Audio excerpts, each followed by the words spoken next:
Welcome to the final workout. It's actually 2 scored workouts, so there's a total of 6. The first portion will be 4 minutes, 1 minute on each machine for each athlete. They switch back and forth at the minute. So they're just going for max calories. So, for example, let's say partner 1 starts on ski, partner 2 starts on row. 3, 2, 1, go. They're on the cone.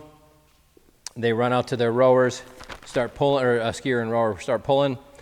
And 50 seconds, 5-0 goes by, and they're getting ready to transition. They start, this person lets up the handles on the ski, this person gets off the rower, and they switch. So 3, 2, 1, they, start opposite machine, and they're just accumulating calories. So they do that for 4 minutes. They switch each minute. So partner 1 goes to rower, partner 1 goes back to skier, partner 1 goes back to rower. So they get 2 times on each machine. As far as judging goes, these barbells are going to be sitting here. There's not much we can do because they're the second section of the final workout. So and I'll talk to Clean about this, my suggestion is we actually change the schematic here to make sure you can see the monitor on the rower, if you can notice that. It might just be beneficial for you to sit. Really, you're just monitoring the calories on both machines. So I also like this facing the crowd because then they can kind of see where the athletes are. But what I don't want to happen is you guys standing and then kind of maneuver around, have to, maneuver past these barbells, or perhaps, take a step back, forget they're there and fall. But it may be just as well, this might be a nuisance getting this off the floor, and getting the barbells ready to go. But your position will be marked with the yellow X. Here it is. That's your first position. And this is for the first portion of the final. There's really not much else going on, right? So let's just pretend we are getting near the 4-minute mark. Your job will be to log the calories on each machine and then indicate to the lane crew that you have done so. The lane crew will go out, 2 people will go out and get the machines out. Now remember, we're only using 4 lanes in the final. I should have mentioned this before, but lane 2, lane 3, lane 4, and lane 5. So we only have 4 lanes. So we will have an abundance of lane crews to help us get these machines out during that 1-minute transition. So it's 4 minutes of work, 1-minute transition, then they start the second part. So for example, getting close to 4 minutes, you're logging the calories, 35, you're telling them that you got it. The lane crews are going out and getting the machines out of the way. They're pushing them this way, they're pushing them that way, getting them out of the way of the camera, that sort of thing. And then another portion of the lane crew is getting the barbells set up, okay? So the idea is it's a 1-minute transition. So therefore, they have 1 minute to get everything out of the way. I think we can do it. So I'm going to try it right now. So we're going to time it. So we're going to say, just on my own, we're going to see if I can just get this out of the way and set up, and then the barbell's ready to go, and then I'll just check the clock. 3, 2, 1, go.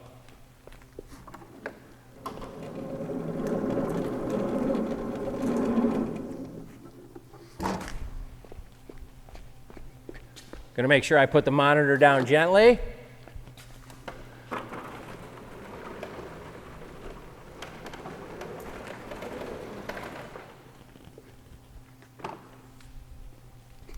Put the female barbell in position.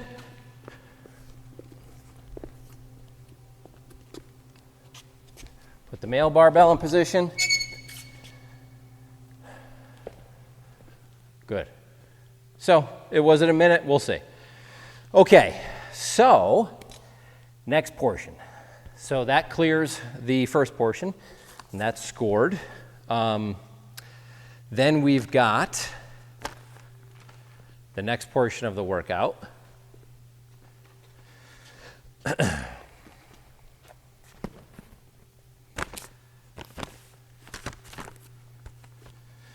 So we've got rope climbs, wall climbs and scaled, and clusters.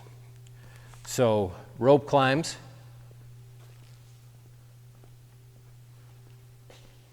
wall climbs and scaled. You'll notice this piece of blue tape here. And clusters. We'll be doing handstand push-ups in RX. Okay, so you'll notice that these ropes are right next to each other, right? I moved this one, so it was right here. Now we're gonna have to do that, so consider this as like lane 2, right? Because obviously it's lane 1, but for demonstration purposes, I didn't move to lane 2. The rope was on this upright, but to maintain safety, because the women are climbing the shorties, I'm going to move it on the interior, right? So just, be mindful of that. The rope is going to be here. And we'll do that, for the 4 lanes we'll be using. It'll be on the interior. We'll also move the large ropes, the long ones, onto the floor. So we have uprights, our beams marked, and I'll use the ladder and hang them accordingly in lanes 2, 3, 4, and 5. So the men climb the long ropes, touch the 15-footer. The women climb the short ropes, touch the 12-foot beam, and they do the barbell, which is super heavy. For scaled, we've got 135, 95. Men are doing 135, women 95. For RX and intermediate, 185, 125. So it's a heavy one. So folks who aren't going to do too well on the heavy part, they better do well on the calories, and vice versa. So this possibly favors a bit of the stronger athlete, but there are some endurance athletes in the competition that I know can row and ski really well who may not do as well in this portion. So 4 minutes in that first portion, we got a 1-minute transition, and then we are back. Athletes are on the cone. They're going to work at this AMRAP for 6 minutes. So they start on the cone. They got 6 minutes to complete as many rounds as possible. Reps are split evenly. And athletes, again, must be tagged in, so they're running back and forth, right? Okay, so let's go through a quick example. So you were here on the rower and the skier, and then your first position on this one will be right here. So this is your first position, marked with our yellow tape here.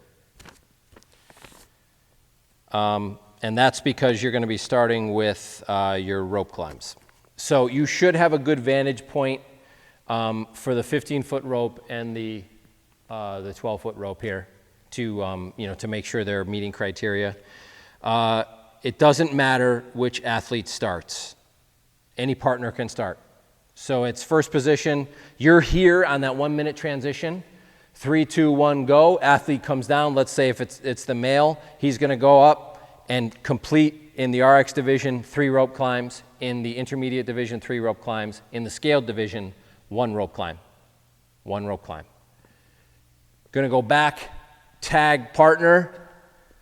Let's say it's the female. She completes 3 in RX, 3 in intermediate, 1 in scaled. Go back, tag partner. We've got 24 handstand push-ups. Our mat's going to be set up. Your handstand push-up, you're going to move to this X. Wherever you can get a good vantage point. Our criteria is going to be, start at the top of the head hits the mat, full extension, only hands are touching the mats and heels are touching the wall, right? So, if you're looking at the curvature and someone's rear end is against the wall, maybe you'll have to move over here and kind of do that, but we're hoping that, most of the reps are okay and you're able to judge from this vantage point. If not, then, find a position over here. Be mindful that someone else is going to be doing handstand push-ups kind of in this general area. So say if I'm in lane 2 and you're over here, someone's going to be here in lane 3. Also rope climbs. So keep that in mind, right? So you're not just looking at the ground and, when you're talking about looking laterally, you have to look up as well because people are going to be traversing the ropes. So we've got handstand push-ups. That person goes up, tags. boom, 12 handstand push-ups. Wall climbs, our standard is going to be chest and thighs on the ground. We're not gonna have a line here. And this line, generally it's 10 inches away from the wall. It's gonna be pushed up a little bit towards Athlete Village to give them, so they don't have to get completely vertical. No touching the nose. We're not doing that. So in scaled, they're doing the wall climbs. And for scaled, it's 6 wall climbs, so they're doing 3 apiece. So they go back, they tag, and now is the fun part. For clusters, you're gonna go under the rig, stay under the rig. Remember, these rings won't be here, they'll be off the floor already. Obviously, the female vantage point, you're gonna be looking at her from behind. That's fine. We did the same thing in skate or die for last competition. What you're looking for really here is hip crease and making sure that they maintain full lockout all the way through the movement. So no cluster jerks. So that's like coming up and then, basically dipping under it. So yeah, you're gonna have a little bit of different point of view from the female. You're gonna make sure that she's locking her hips, dropping below, hip crease below the knee, locking her hips, and locking her elbows all at the same time. Same thing with the male. It's heavy. So the idea is like if the female, misses a rep, she's able to fall backwards. If the male misses a rep, he's able to fall backwards. He's facing in this direction, she's facing in this direction, and it's to maintain safety, right? So like he's not facing in this direction, falls back into the barbell, that sort of thing. So again, we're trying to maintain as much safety as we possibly can. That includes the judges, which is why I would suggest you're under the rig. Now be mindful, female barbell is going to be right here, but as long as you're under this rig, you'll be fine, if it drops near you. So for the clusters, they are doing 6 apiece, but they can only do them in sets of 3. So if the male started and he's standing on the cone and the female finishes her handstand push-ups, tags him in, he's gonna go 1, 2, 3, and drop. Or 1, drop, cluster, drop, cluster, drop. Tagging his partner, she's gonna do the same thing. 1, 2, 3 clusters. Back to the male, 1, 2, 3 clusters. Back to the female, 1, 2, 3 clusters. And then they're going to start again. So back to rope climbs.